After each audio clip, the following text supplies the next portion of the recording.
So everyone keeps praising Joe Biden. I'm like, oh my God, oh my God. All the progressives. Oh, he pulled us out of Afghanistan. It's a complete withdrawal. He got the troops out. Good on Joe Biden. Good on Joe Biden. Well, here's the thing, right? Joe Biden didn't really want to get us out of Afghanistan. He was going to do what Trump was trying to do, which is do a cuck move like he did in northern Syria when he let the Turks invade the Kurds. And so, where he put out some of the troops and then sent them to southern Syria or western part of Iraq. So, Iraq.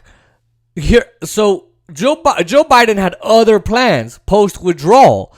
And I'm going to go over those because I hate the fact that people are arguing that, hey, he was going to do a full withdrawal. No, he wasn't. So what were the things he was going to do? Well, the first thing he wanted to do was keeping 650 troops in Afghanistan after withdrawal. So this is from April or May, where we found out what he was trying to do.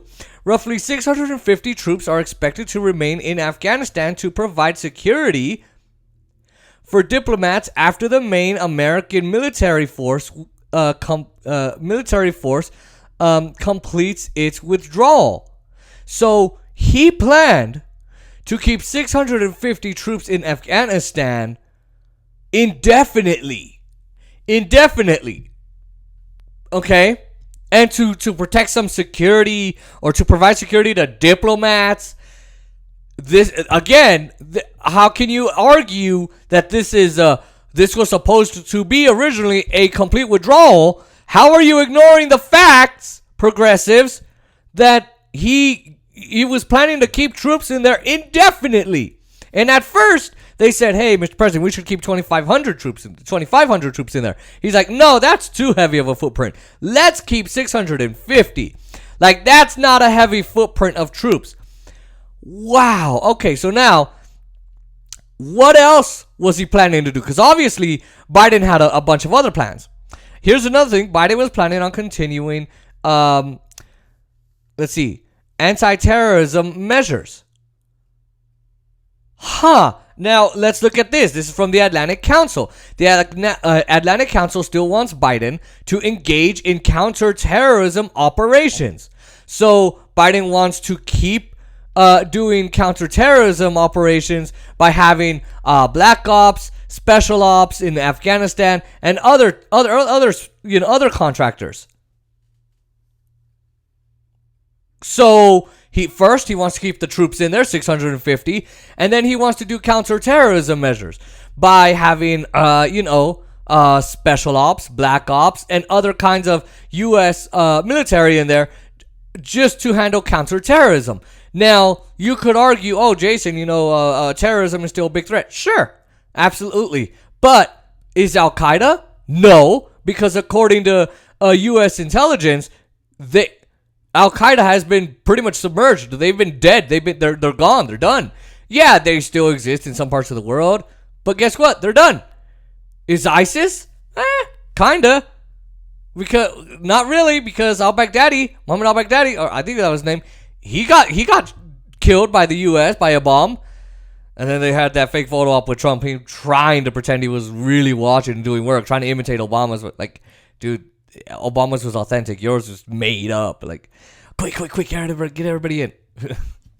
Wow. So he wanted to continue counterterrorism in the country. Now, what else did he want to do? Because that's not all. Okay? He wanted to do airstrikes in the country. So he was actually begging the president of Pakistan to allow the U.S. to occupy one of their air bases to continue to do airstrikes from there in Afghanistan. So keeping the troops there, 650, keeping diplomats there, doing special ops and black ops counterterrorism measures, and then wanting to do airstrikes in Afghanistan from Pakistan. Begging the president of another country, hey, would you let me bomb this other country that's next door to you, please? Okay, so now, right? So Now, you could say, oh, hey, at least he wasn't trying to do it in Afghanistan. Nope. Because, look, according to this, there was also a plan to maintain, to still maintain control of a portion of Kabul for the U.S. to keep doing airstrikes from within Afghanistan. From within Afghanistan. So you can't say that, hey, he pulled us out of the war, it's over, we're good, yay! When he was planning to keep us there indefinitely. The war was never going to be over, because if he's striking Afghanistan with bombs and missiles and grenades and everything else from Pakistan, that's not ending the war. And then he wants to keep those 650 troops there, right? But I'm going to go over that last.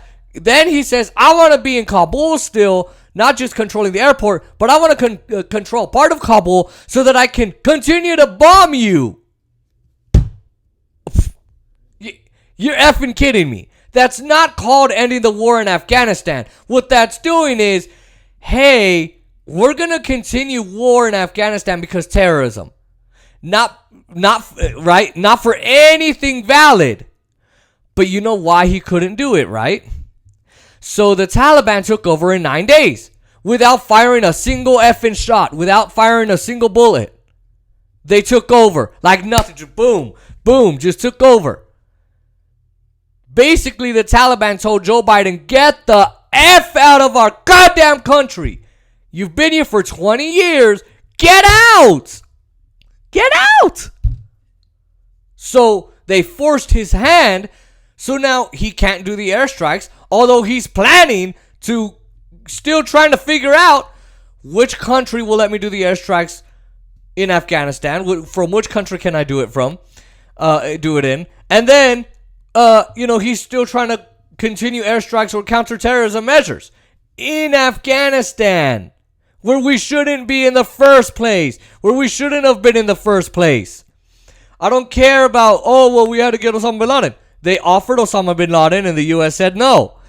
So now on to the troop levels. Okay, he wants to keep 650 troops there. There's a couple things wrong with that. Number one, it allows for the Taliban to go, fuck it, let's go. Well, I cursed. F it, let's go kill all these. Let's go kill all these troops. Are they going to be in one section? Are they of Afghanistan? Are they going to be in a couple sections? Are they going to be in multiple? Because as soon as you start splitting them up, you get 200 troops, 200, 250, whatever. Guess what? I can get 500 Afghanistani soldiers. I can get 2,000. You think 200 soldiers? Yeah, they're going to injure some. You think they're going to take down 10,000? Good luck. Or how about this? I'll get 20,000 soldiers to get all three groups. You're inviting the Taliban to go kill us. Why? Because they said, get the F out of our country, man. You invaded us. Get out. Get out. So that. Number two, what it also brings is more ability for war. Because if you remember how Iraq was in 2010, in the early 2010s, was Obama was like, we're going to pull out and then we're going to go back in. Let me be clear. So he would pull the troops out in 2010, 2011, and then he would keep troops there because, security, because, this, because, that. And guess what?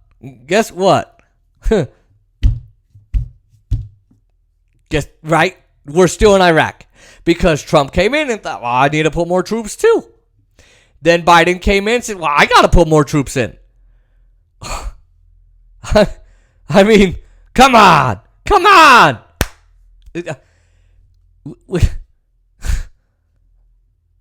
Again, this is just beyond ridiculous for people to say that Biden absolutely wanted us out of Afghanistan and he was going to do it because he's such a good guy and he's an anti-war guy. No, the Taliban forced his effing hand to do it. He forced him to do it, and yet he's still planning to do airstrikes. And by the way, he just put more sanctions on Afghanistan as revenge for the Taliban saying, get the F out of our country that you've been in for 20 years and caused us so much harm. So, again, terrible optics from progressives. I mean, the media, they're doing shit stories anyway. I expect it. But from progressives? Really? Sorry, that's my Mac. But really? They're really doing that. It's just incredible for progressives to act this stupid on something where we know Joe Biden's not he's not great on this issue.